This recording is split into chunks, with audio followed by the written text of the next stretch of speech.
അത്യാവശ്യം വിശ്വാസ്യതയുള്ള ഒരു സ്ഥാപനമായിട്ടാണ് നമ്മൾ PSCയെ കണ്ടിരുന്നത്. പബ്ലിക് സർവീസ് കമ്മീഷൻ കേരളത്തിലെ ചെറുപ്പക്കാർ ഒരു തൊഴിലിനു വേണ്ടി ആശയോടും പ്രതീക്ഷയോടും കൂടി നോക്കിക്കാണുന്ന ഒരു സ്ഥാപനം. പക്ഷേ നമ്മുടെ പിണറായി വിജയൻ്റെ സൽഭരണത്തിന് കീഴിൽ അതിൻ്റെ കാര്യവും കീഴോട്ടാണ്. PSCയിൽ വിശ്വാസം അർപ്പിച്ചവരുടെ പ്രതീക്ഷ ഇപ്പോൾ നഷ്ടപ്പെട്ടിരിക്കുകയാണ്. ആ രീതിയിലാണ് PSCയിലെ ചില കെടുകാര്യസ്ഥതകളും വീഴ്ചകളും ഇപ്പോൾ പുറത്തേക്ക് വന്നുകൊണ്ടിരിക്കുന്നത്. സംസ്ഥാന ആസൂത്രണ ബോർഡിലെ 3 പ്രധാനപ്പെട്ട തസ്തികകളിലേക്ക് ഈയിടെ എഴുത്തു പരീക്ഷ നടന്നു. 1.25 ലക്ഷം രൂപയിൽ കൂടുതൽ ശമ്പളം കിട്ടുന്ന തസ്തികകളാണ്. 228 പേരാണ് പരീക്ഷ എഴുതിയത്. പക്ഷേ ഈ ഉത്തരക്കടലാസിൽ 10 ചോദ്യങ്ങൾ വാല്യൂ ചെയ്തിട്ടില്ല, അല്ലെങ്കിൽ അത് നോക്കിയിട്ടില്ല, അല്ലെങ്കിൽ അതിന് മാർക്ക് ഇട്ടിട്ടില്ല. 100-ൽ 58 മാർക്ക് ലഭിക്കേണ്ട 10 ചോദ്യങ്ങൾ.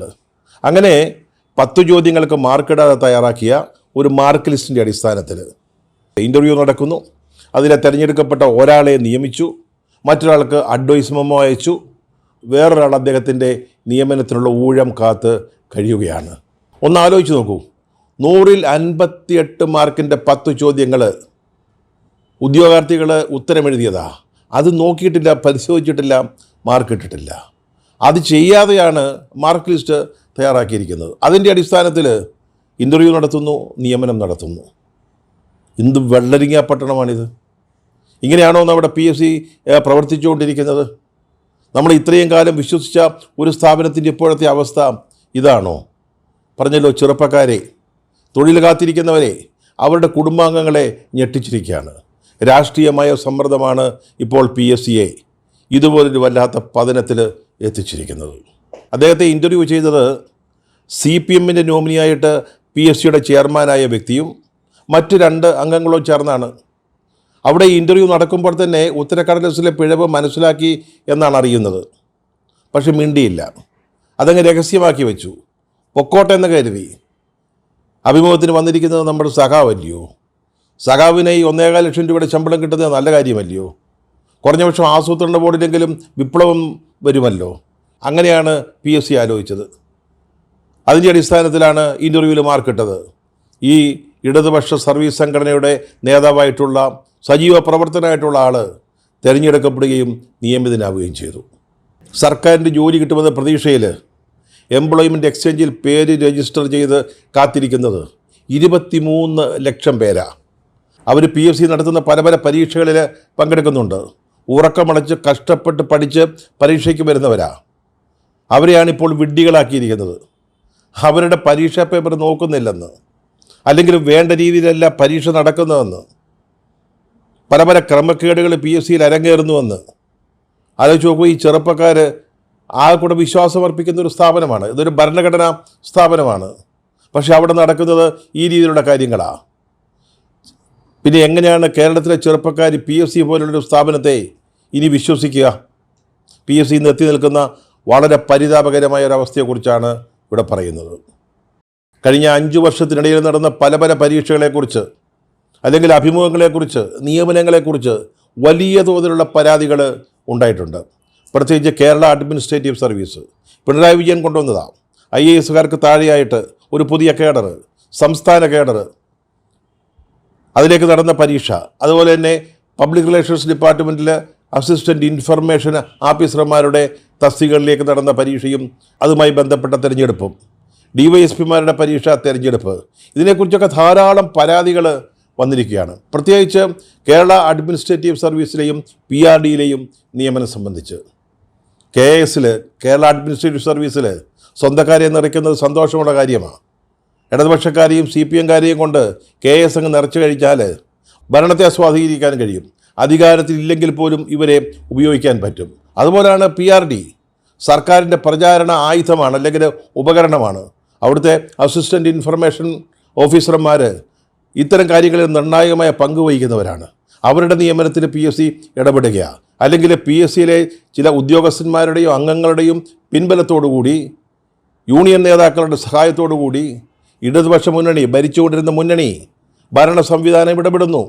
അതാണ് ഇവിടെ സംശയാസ്പദമായ രീതിയിൽ ആരോപണങ്ങൾ വന്നിരിക്കുന്നത്.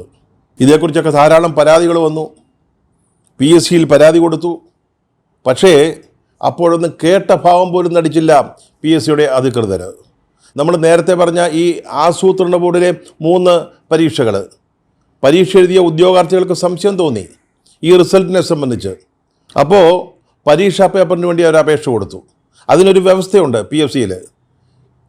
15 ദിവസത്തിനകം അപേക്ഷിച്ചാൽ ഉത്തരക്കടലാസുകൾ ഉദ്യോഗാർത്ഥികൾക്ക് നൽകണം.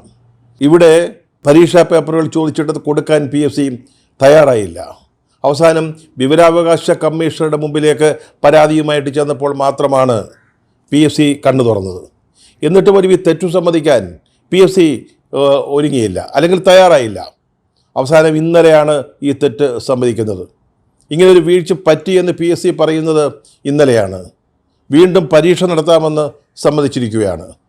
അതിൻ്റെ അടിസ്ഥാനത്തിൽ പുതിയ പരീക്ഷ നടക്കുമ്പോൾ മുഴുവൻ ചോദ്യങ്ങൾക്കും എഴുതിയ ഉത്തരങ്ങൾ വാല്യൂ ചെയ്യുമ്പോൾ ഒരുപക്ഷെ ഈ റാങ്ക് ലിസ്റ്റൊക്കെ മാറിയേക്കാം. അപ്പോൾ സ്വാഭാവികമായിട്ടും നിയമനം കിട്ടിയ ആളുകൾ പുറത്തേക്ക് പോകേണ്ടി വരും. പിന്നീട് ഇത് കേസായി കൂട്ടമായി. ഈ രീതിയിലേക്ക് കാര്യങ്ങൾ കൊണ്ടുപോവുകയാണ്. ഇത് PSCയുടെ വിശ്വാസ്യത എന്ന് പറയുന്ന ഏറ്റവും മൂല്യവത്തായ ഒന്നിനെ ഇല്ലാതാക്കുന്ന, റദ്ദു ചെയ്യുന്ന ഒരു കാര്യമാണ്, അല്ലെങ്കിൽ ഒരു അവസ്ഥയാണ് ഇപ്പോൾ സംഭവിച്ചിരിക്കുന്നത്. ധാരാളം ക്രമക്കേടുകൾ PSCയുടെ പരീക്ഷയിലും അഭിമുഖത്തിലും നടക്കുന്നു എന്ന് പുറമേക്ക് പരാതിയുണ്ട്. അതായത് ചോദ്യക്കടലാസുകൾ തയ്യാറാക്കുന്നതിന് ഒരു എക്സാമിനേഷൻ സബ് കമ്മിറ്റി വേണമെന്ന് ചട്ടമുണ്ട്. പക്ഷേ പലപ്പോഴും അത് ഉണ്ടാവാറില്ല. അങ്ങനെ ഒരു സബ് കമ്മിറ്റി ഇല്ലെന്നാണ് ഈ വിഷയത്തെപ്പറ്റി അറിയാവുന്നവർ പറയുന്നത്. പിന്നെ ഇഷ്ടം പോലെ ഇടതുപക്ഷ അനുഭവമുള്ള ആളുകളെ കൊണ്ട് ചോദ്യപേപ്പറുകൾ തയ്യാറാക്കിക്കുകയാണ്. ഈ ചോദ്യപേപ്പറുകളുടെ രഹസ്യാത്മകത പാലിക്കുന്നുണ്ടോ അതാർക്കറിയാം?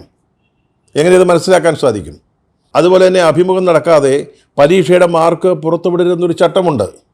പക്ഷേ ചില PSC അംഗങ്ങൾ പോലും ഉദ്യോഗസ്ഥന്മാരെ സ്വാധീനിച്ച് പരീക്ഷയുടെ മാർക്ക് അറിയുന്നു എന്ന് ആരോപണമുണ്ട്. അതുകൊണ്ടൊരു പ്രയോജനമുണ്ട്. നേരത്തെ അതിൻ്റെ ഉദ്യോഗാർത്ഥിയുടെ മാർക്ക് അറിയുകയാണെങ്കിൽ ഇൻ്റർവ്യൂവിൽ ഇവർക്ക് ഇടപെടാൻ സാധിക്കും.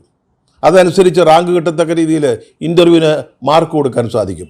അത്തരത്തിലുള്ള ക്രമക്കേടുകൾ വലിയ തോതിൽ നടക്കുന്നുവെന്ന് ധാരാളം ആക്ഷേപങ്ങളുണ്ട്. ഇപ്പോൾ ഈ ആസൂത്രണ ബോർഡിൽ നമ്മളൊരു നിയമനം നടന്നു എന്ന് പറഞ്ഞല്ലോ. അതിൻ്റെ അഭിമുഖ കാര്യത്തിൽ വലിയ സമ്മർദ്ദങ്ങൾ, രാഷ്ട്രീയ നേതാക്കളുടെ സമ്മർദ്ദങ്ങൾ ചില PSC അംഗങ്ങളുടെ മേലുണ്ടായി എന്ന് ഇപ്പോൾ പുറത്തേക്ക് വാർത്തകൾ വരുന്നുണ്ട്, അല്ലെങ്കിൽ വിവരങ്ങൾ ലഭിക്കുന്നുണ്ട്. 3 അംഗങ്ങൾ ഈ അഭിമുഖത്തിൽ നിന്ന് ഞങ്ങളെ ഒഴിവാക്കണമെന്ന് PSCയോട് ആവശ്യപ്പെട്ടു. കാരണം അത്രയ്ക്ക് വലിയ സമ്മർദ്ദമാണ് പുറത്തുനിന്ന് രാഷ്ട്രീയ നേതാക്കളുടെ ഭാഗത്തു നിന്ന് വന്നിരുന്നത്. 1.5 ലക്ഷം രൂപ ശമ്പളമുള്ള ജോലിയാണ്. അപ്പോൾ നമ്മുടെ സഖാക്കൾക്ക് കിട്ടുന്ന സന്തോഷമുള്ള കാര്യമാണല്ലോ. അതിനാണ് ഈ സമ്മർദ്ദം വന്നത്. എക്കണോമിക് ആൻഡ് സ്റ്റാറ്റിസ്റ്റിക്സ് വകുപ്പിൽ റിസർച്ച് ഓഫീസർക്ക് വേണ്ടിയുള്ള പരീക്ഷ നടന്നു. അതിനെക്കുറിച്ചും ധാരാളം ആക്ഷേപങ്ങളും ആരോപണങ്ങളും ഉണ്ടായിരിക്കുകയാണ്. ഉദ്യോഗാർത്ഥികളെ അറിയിക്കാതെ സിലബസ് മാറ്റി എന്നുള്ളതാണ് ഒരു പ്രധാനപ്പെട്ട ആക്ഷേപം.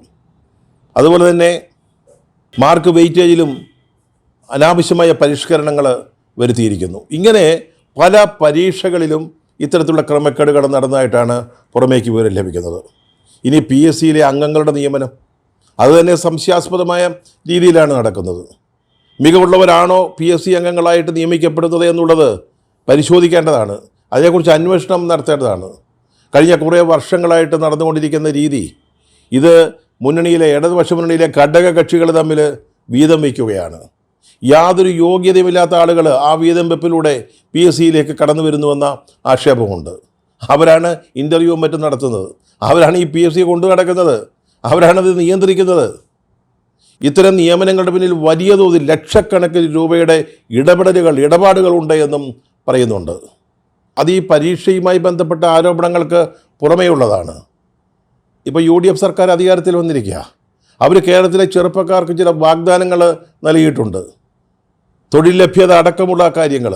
അവർ ഈ PSCയുടെ പ്രവർത്തനം, കഴിഞ്ഞ 5 വർഷത്തെ പ്രവർത്തനം, അവർക്കെതിരായിട്ടുണ്ടായിട്ടുള്ള ആക്ഷേപങ്ങൾ, ആരോപണങ്ങൾ, അതിനെക്കുറിച്ചൊരു സമഗ്രമായ പഠനത്തിന് അല്ലെങ്കിൽ അന്വേഷണത്തിന് തയ്യാറാകണം. PSC അംഗങ്ങളുടെ നിയമനം എങ്ങനെ നടക്കുന്നു, അതിനെക്കുറിച്ച്, അതിൻ്റെ പിന്നിൽ നടക്കുന്ന കള്ളക്കളികൾ, അത് അന്വേഷിച്ച് പുറത്തേക്ക് കൊണ്ടുവരണം. അതിന് ഈ സർക്കാരിനൊരു ബാധ്യതയുണ്ട്. കേരളത്തിലെ ബഹുഭൂരിപക്ഷം വരുന്ന ചെറുപ്പക്കാർ നിങ്ങളിൽ വിശ്വാസം അർപ്പിച്ചതുകൊണ്ടാണ് ഇപ്പോൾ നിങ്ങൾ ഈ അധികാര സ്ഥാനങ്ങളിൽ ഇരിക്കുന്നത് എന്ന ഓർമ്മ വേണം. ഇത് ചെറുപ്പക്കാരുടെ വലിയ പ്രതീക്ഷാ കേന്ദ്രമാണിത്. ഈ PSC എന്ന് പറയുന്നത്, അവർ കഷ്ടപ്പെട്ട് പഠിക്കുന്നത്, പരീക്ഷ എഴുതുന്നത്, ഒരു സർക്കാർ ജോലി കിട്ടുമെന്ന ആഗ്രഹത്തോടു കൂടിയാണ്. അതിനെപ്പറ്റി സംശയാസ്പദമായ കാര്യങ്ങൾ പുറത്തേക്ക് വരികയാണ്.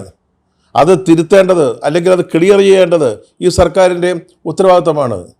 പരീക്ഷാ നടത്തിപ്പിൽ, അഭിമുഖത്തിൻ്റെ നടത്തിപ്പിൽ, എന്തിന് PSC അംഗങ്ങളുടെ നിയമനത്തിൽ, ഈ വക കാര്യങ്ങളിലൊക്കെ നടക്കുന്ന ക്രമക്കേടുകൾ, വീഴ്ചകൾ അത് കണ്ടെത്തി പരിഹരിക്കാൻ ഈ സർക്കാരിന് ബാധ്യതയുണ്ട്.